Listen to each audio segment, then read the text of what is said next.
So hello again, Mustang fans. In one of my last videos, I said that I had a challenge, the trunk area, and how I had to replace part of a panel. You can see I've obviously cleaned up and worked on the trunk, the hardest part. Let me get a light on here so it's harder to see. Got all the seam sealer out, the factory seam sealer. I'll be seam sealing. Got it coated, and oh yeah, it looks a lot far cry from what it was. You can see around the hinges and stuff. And over in this area here, we've patched in a panel, and I went, past where I said that I thought was good, and I said, well, I didn't want to, mock anything up. I still have to grind down those wells. I know they're a little big. I had somebody do it for me. And then I'll finish this area in here like I did over there. That's all been the streakiness there, believe it or not, that's the factory stuff that, when you paint over it. I mean, I wasn't going to grind it down to anything since that was just coating anyway. And then this will get epoxied and obviously painted eventually. But yeah, adding that piece in made a big difference. And then we've got to weld in place the, I'm saying a lot, I'm sorry. Weld in the trunk latch hinge here, not hinge. Oh man, it's too early in the morning. You know what I mean? Lots of projects going on. Excuse the mess. Replaced the bezel for the gauges. I still have it's under here somewhere. Yeah, under there. I wrapped things up when I'm done. I restored the glove box. Something I want to share with you, since I've shared with you before about vinegar working as a deruster. Now I want to save the texture of the panels, like around the doors and these back, kick panel things, and surface rust. If I took this whole panel and sanded it down, I would lose the texture, okay? So the advice that was given to me by somebody who restores these was use steel wool. Well, I took his advice and added my advice, and what I did was I coated this with vinegar using paper towels and towels, keeping them saturated, and let it sit for a couple days. So when I came back and took them off, I was able to use the steel wool and just rub on it and get the surface rust off. So now I'll have a base that's not rusty and bumpy, etc. It's all smooth to paint and maintain the original texture. So that was another accomplishment. I'll take you over here. I had to replace the gas tank.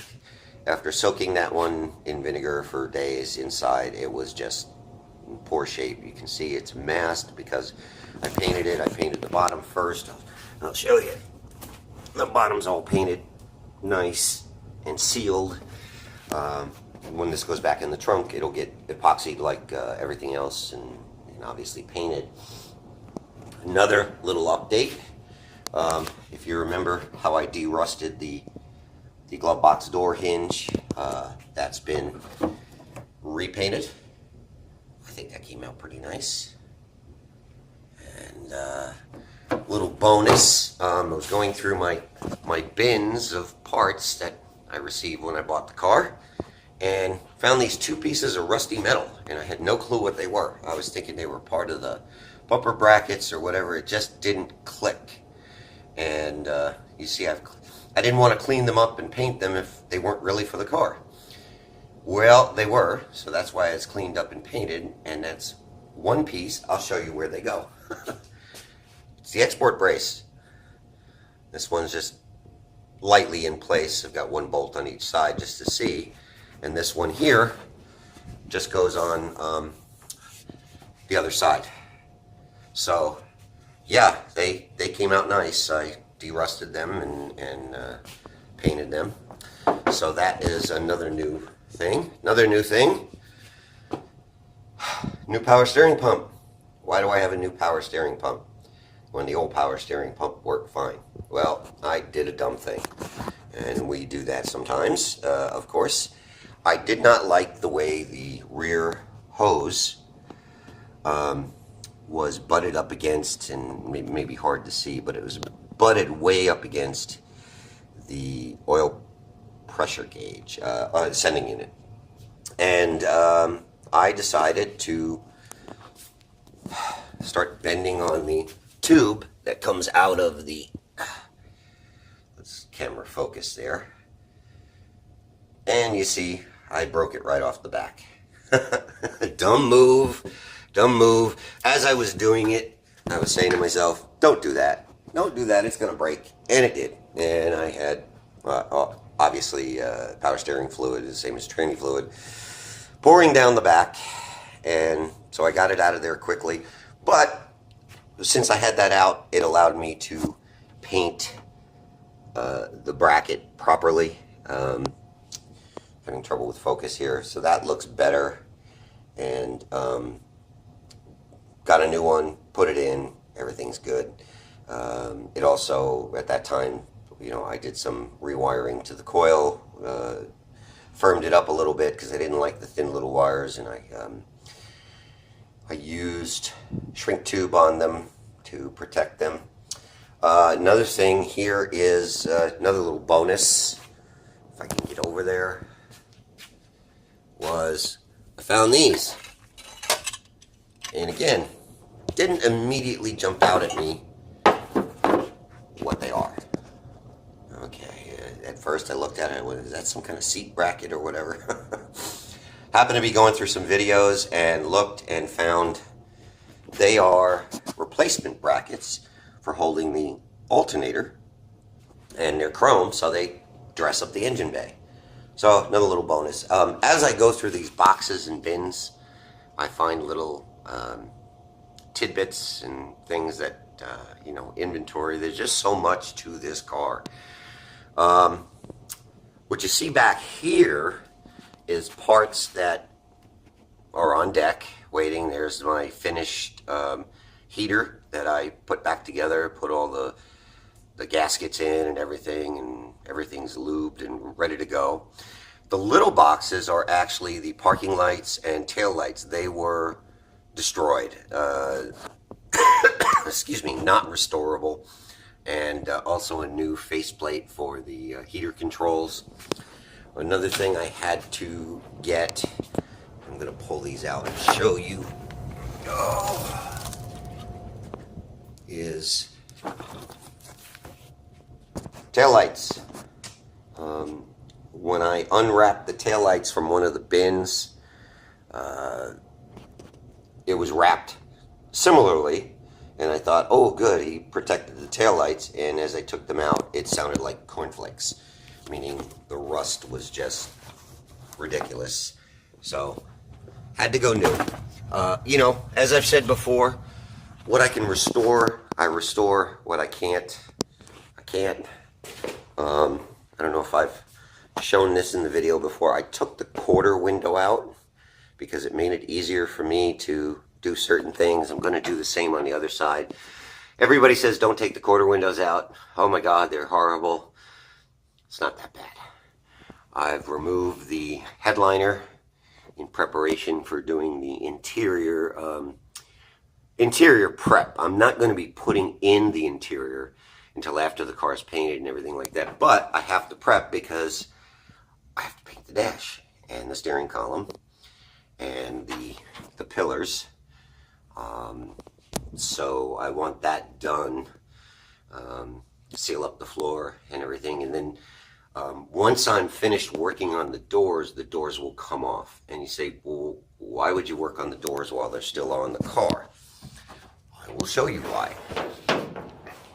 I have de-rusted the inside of this door, and you're not going to be able to see it, but I've also replaced the little rollers and made sure it works mechanically. So I'm going to hold this open with my foot and show you something.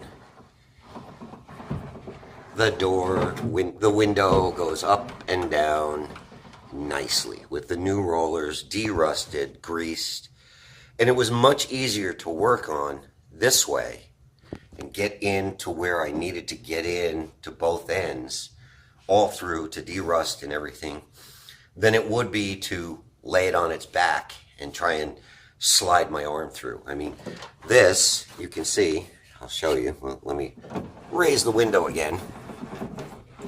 I'm going to demonstrate. I can get my arm, see, all the way through to a certain point here, and then I can get my arm all the way to the end. Okay, and it's much easier than if I were leaning over the door trying to do that. So this one's done with the exception of my final sealer in there. And then this door can come off so that I can work on the outer, which is going to get painted. Well, I still have to do that on that door over there. Another thing is, too, the taillight harness is over in the corner there. I've pulled it through because I bought a new taillight harness that connects up in the dash area, runs along the side, and goes back into the trunk area. And the reason I did that, it was because it was pretty trash. The ends were just terrible, and again, restore what you can restore. The taillight harness I bought is an actual reproduction that has the factory look wrap on it. Not wrap, but you know what I'm talking about if you've ever worked on these. Anyway, the garage is in disarray. It's in disarray. My poor wife, she gets one bay to do her woodworking, and it's a little built up. But the good news is we're going to be able to clear out a lot of stuff and get, I'm going to share this with you, and get some room in here because we got a new shed, big one, 8 by 12. So a lot of this kind of stuff, oh my gosh, I know she's not as neat as I am, and I'm not that neat. But things like this potting bench will come out, and certain other things, and anything having to do with the yard is going to go out there, and then we'll free up this area. Because I've even borrowed part of her area for putting all the paints and chemicals and all kinds of stuff up there. So we'll get this done. Why I'm sharing this with you, I have no idea. But when you do one of these, it takes a lot of room. And remember, you're dismantling a car that was built in a factory on an assembly line with different parts coming from different areas. So when you're disassembling or assembling, it takes a lot of room. So that's it. This is probably going to edit this down because it is pretty long. But hope this adds some value to anybody working on these. Oh yeah, one other area. Started grinding down the window edge here so that, in preparation for different things. I found myself for the past week or so being kind of randomized in that I'm not as focused in just getting one part done and moving on, but I'm back on track now.